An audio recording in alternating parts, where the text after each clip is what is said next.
Ever since I was a child, I've had a knack for putting labels on people. Not just ordinary labels, but the kind of dramatic psychological diagnoses that completely shift the room's gravity. When the boy next door told me he wanted to escape to see the world, I casually let it slip to his parents that he was harboring severe self-destructive tendencies. They locked him in his room for a week and sent him straight to intensive family counseling. When a teacher banished me to the back corner of the classroom because my family didn't participate in the annual Teacher Appreciation Fund, I filed a formal complaint with the school board, accusing him of enforcing a socioeconomic caste system. He was quietly reassigned by the end of the semester. So when I was finally brought back to my biological family, and the fake heiress, Delilah, stood in the living room crying her eyes out, whispering about how she would pack her bags and make room for me, I knew exactly what to do. Reached into my bag, pulled out my newly minted clinical psychologist license, and laid it gently on the coffee table. She has a pathological lack of self-worth, I murmured, my voice dripping with professional concern. It's a serious defensive coping mechanism. She needs immediate clinical intervention. Delilah waved her hands frantically, tears smudging her mascara. No, that's not it. I feel like because I took what was yours for so long, you must hate me. I turned to our parents, letting out a heavy clinical sigh. You see? Classic oppositional defiant disorder. We need to book an admitting evaluation immediately. Delilah's face went entirely pale. I'm not being oppositional. I shook my head slowly, looking at her with pity. The denial is deep. She's already exhibiting cognitive dissociation and memory lapses to protect her ego. My parents, terrified by my professional diagnoses, instantly whipped out their phones to look up specialists. Delilah dissolved into loud, hysterical sobs, prompting her fiercely protective older brother, Brandon, to step in. He shoved me back roughly by the shoulder. Shut your mouth. If you try to curse Delilah again, I will personally throw you back onto the street where we found you. My expression turning grave. A classic case of intermittent explosive disorder with deep-seated, violent tendencies at such a young age. This household has some severe systemic dysfunction. Brandon was so incensed by my calm clinical jargon that he looked ready to cry. He lunged forward, his hand raised to slap me. But over the years of growing up in the rougher parts of the city, I dodged enough swings to anticipate his trajectory. With a swift, fluid sidestep, I spun and delivered a stinging backhand right across his cheek. Brandon stumbled back, cupping his face, his eyes wide with utter shock. You actually hit me? Of course I hit you. Do I need to schedule an appointment to put you in your place? Before Brandon could recover his breath to yell at me, I took the initiative, gasping in mock horror. Oh, my dear brother. You saw that coming. Why didn't you dodge? Is it possible you have deep-seated masochistic tendencies? I turned to my parents, who were standing there in stunned silence, and nodded gravely. This confirms it. Mom, Dad, does he usually suffer from severe irritability and emotional volatility? Before my mother could rush to comfort her son, she hesitated, absorbed by my professional tone, and nodded slowly. Well, yes, Brandon has always had a very short fuse. If we push him on anything, he completely loses patience. I clapped my hands together triumphantly. Exactly. It's a classic, textbook case of masochistic behavioral compensation. He deliberately provokes people, seeking physical retaliation to achieve emotional release, suppresses his rage until he can force someone to strike him. It's the only way his nervous system knows how to regulate itself. The moment the words left my mouth, Dad's gaze shifted from shock to deep disgust. Put the security detail in here. Send this boy to the private clinic immediately. He is an absolute embarrassment to this family. Brandon's face contorted with panic. He looked desperately at Mom. Mom, help me. Mom's heart softened, and she took a step forward to defend her golden boy. But before she could speak, I leaned in and whispered softly in her ear, his constant fixation on your approval.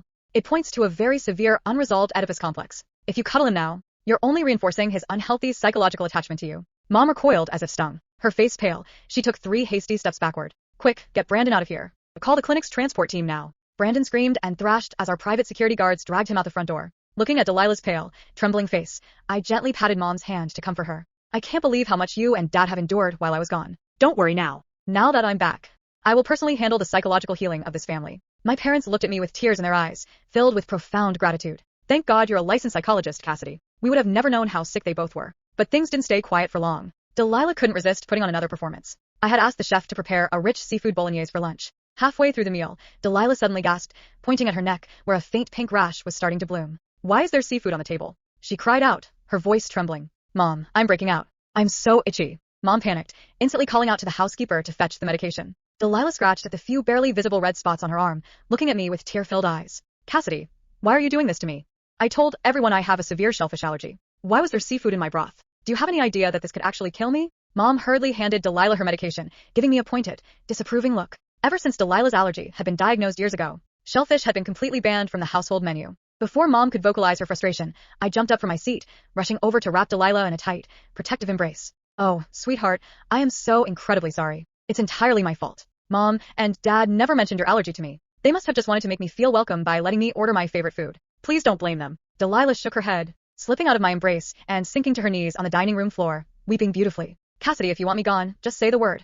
But please, I don't want to die. With a theatrical roar, Brandon slammed his hands onto the table, flipping a Terrina bowl base. The rich red broth splashed everywhere, staining the white Persian rug. Cassidy, what the hell is wrong with you? Getting me locked up in a clinic wasn't enough. Now you're trying to murder Delilah? I raised my hands in a defensive gesture, looking entirely innocent. I'm not trying to cause trouble. But Delilah, are you sure you aren't exhibiting symptoms of histrionic personality disorder? Just because you have an allergy, does it mean the entire family is forbidden from eating seafood forever? Why can't you simply decline the dish instead of enforcing a household ban? Or do you secretly believe mom and dad are favoring me, their biological daughter, and you're using this to manipulate everyone and punish them for your status as the adopted one? Having such a massive psychological label slapped on her caught Delilah completely off guard. She stammered, her words tumbling out twice as fast. No, that's not true. Mom and dad chose not to eat seafood on their own to support me. I rubbed my chin, appearing to analyze her statement deeply. Huh? What you're saying is that mom and dad are just being overly dramatic, creating artificial hardships to play the role of perfect, self-sacrificing parents. You're suggesting they are emotionally murdering themselves just to guilt trip you and maintain psychological control. Oh my God, Dad, I had no idea you were such a master of emotional manipulation. Dad's face darkened instantly. He stared coldly at Delilah. Delilah, is that really how you view our care for you? Delilah burst into fresh, frantic tears while Brandon looked ready to tear me limb from limb. Stop twisting things. Delilah is literally breaking out in hives and you're standing there debating semantics? Do you even have a shred of humanity left in you, Brandon? How can you say that about Delilah? I gasped, looking deeply offended on her behalf. Implying that she is deliberately exaggerating her physical symptoms to play the victim, exploit our sympathy, and avoid taking responsibility for her own dietary choices. I refuse to believe Delilah is that manipulative. Brandon's fingers shook as he pointed at me, his face turning an angry shade of crimson. Are you out of your mind? I am so sorry, I offered, quickly taking a step back to pacify him. I didn't mean to trigger your intermittent explosive episodes again. Perhaps the behavioral therapy at the clinic was cut short. If your symptoms are regressing, we might need to recommend a more intensive course of neurostimulation therapy. The mention of the clinic's therapeutic methods made Brandon visibly flinch. He let go of Delilah and took a step back, looking thoroughly terrified. Enough, Dad slammed his fist on the table, cutting through the chaos. A simple lunch turned into this absolute circus. Delilah, I am deeply disappointed in you. Even after we brought Cassidy home, we never once considered sending you away.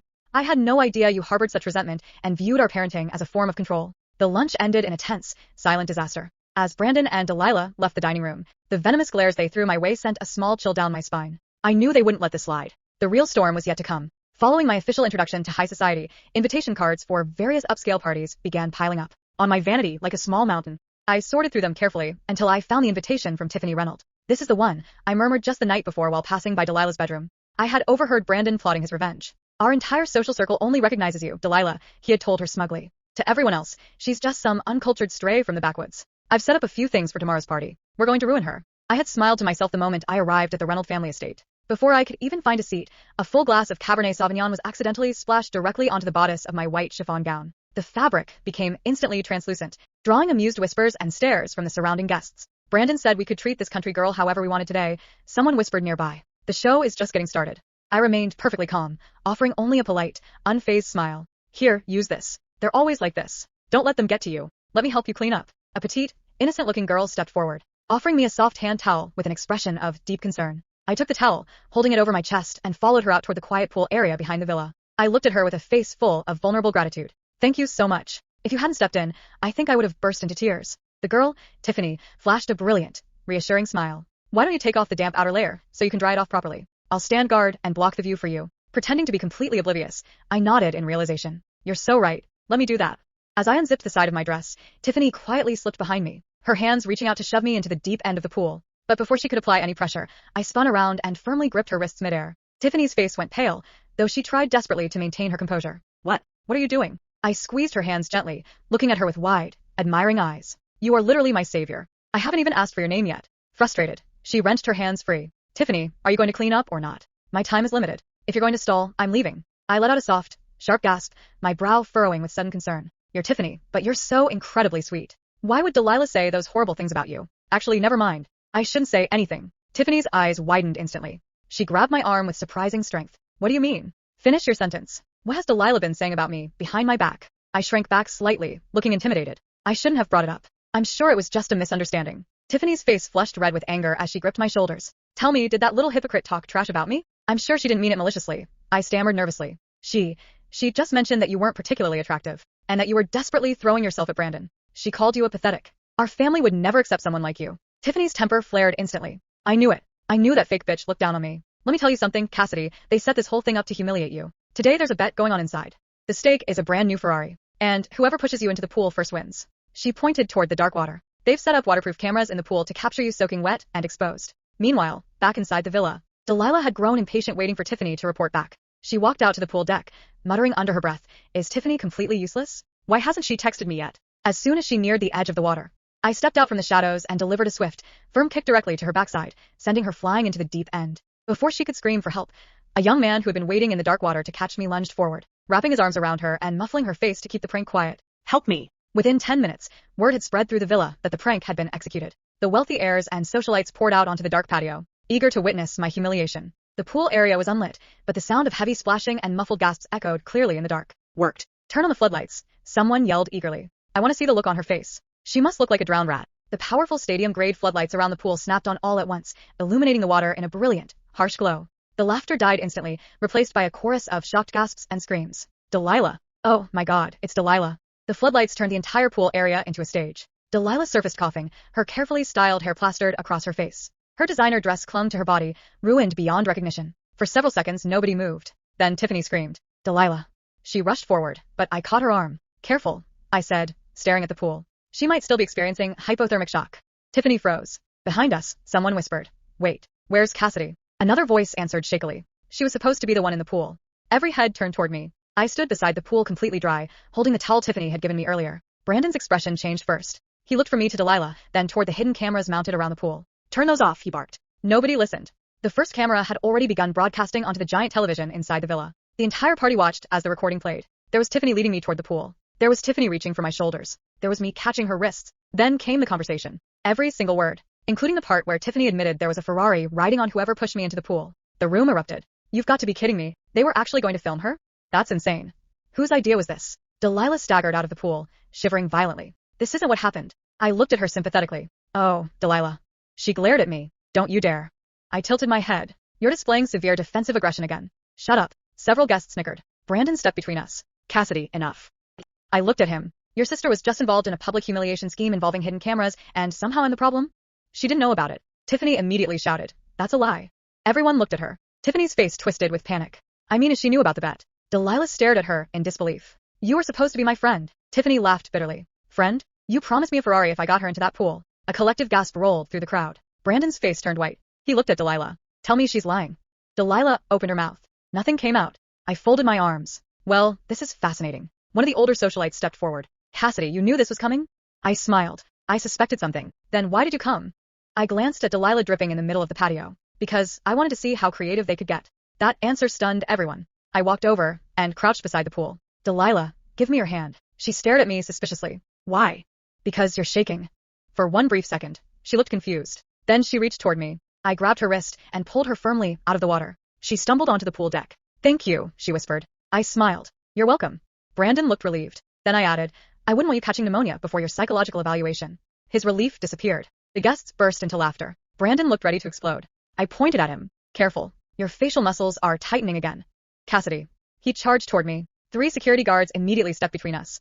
I sighed. "See? That's exactly what I was talking about." Dad had arrived during the commotion. He had watched the entire recording from inside. His expression was colder than I'd ever seen it. "Brandon." Brandon stopped. Dad pointed toward the television. "Is that you discussing the prank with Delilah?" Brandon swallowed. "Dad, it wasn't supposed to go this far." "You arranged this?" "No." Tiffany suddenly shouted. "He did." Brandon whipped around. "Tiffany, you told us Cassidy was harmless." Tiffany screamed. "You said she'd cry and run home." Dad's jaw tightened. "And Delilah?" Delilah began crying again. "Dad, I was angry. I never wanted her hurt." I rubbed my temples. "She is experiencing acute emotional distress." Mom looked at me. "Cassidy, please don't." I gave her an innocent smile. "I'm helping." Dad looked toward the security team.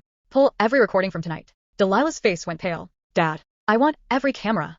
Brandon's expression changed. "Why?" Dad looked directly at him. "Because if this was planned, I want to know how far it went." Within minutes, the security team had recovered messages from the guests involved. There were group chats, betting screenshots, photos of my dress, instructions about the pool, and one message from Delilah. "Make sure she cries. I want everyone to see what happens when someone tries to steal my family." The entire patio went quiet. Dad read it twice. Then he looked at Delilah. "You wrote this." Delilah shook her head frantically. I was upset. "You paid them?" You paid them." She started sobbing. I watched her carefully. For the first time since I'd entered this house, her tears didn't move me at all. Dad handed the phone back to security. "Cancel Delilah's access to the family accounts." Mom stared at him. "Her accounts. All of them." Delilah's crying stopped. "What?" Dad continued calmly. "No cards. No family vehicles. No access to the house accounts. Until we determine exactly what happened." Brandon stepped forward. "You can't do that." Dad turned toward him. "You're defending her after seeing this?" Brandon fell silent. I smiled. Then I noticed something strange. Tiffany was staring at me, not angrily, terrified. I walked toward her. You look like you've seen a ghost. She backed away. I haven't. I lowered my voice. Then why did you look at me like you recognized me before tonight? Her face drained of color. I don't know what you're talking about. I smiled. That's okay. I leaned closer. I'll figure it out. Because suddenly, I wasn't interested in Delilah anymore. Tiffany knew something. Something about me. And judging by the fear in her eyes, she knew far more than she should have.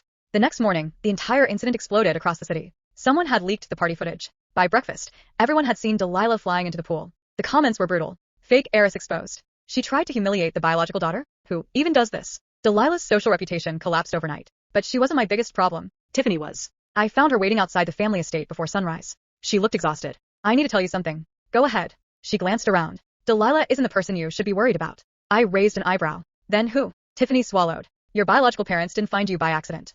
My smile disappeared. What did you say? They've known where you were for years. Before she could explain, a black SUV screeched to a stop beside us. Two men jumped out.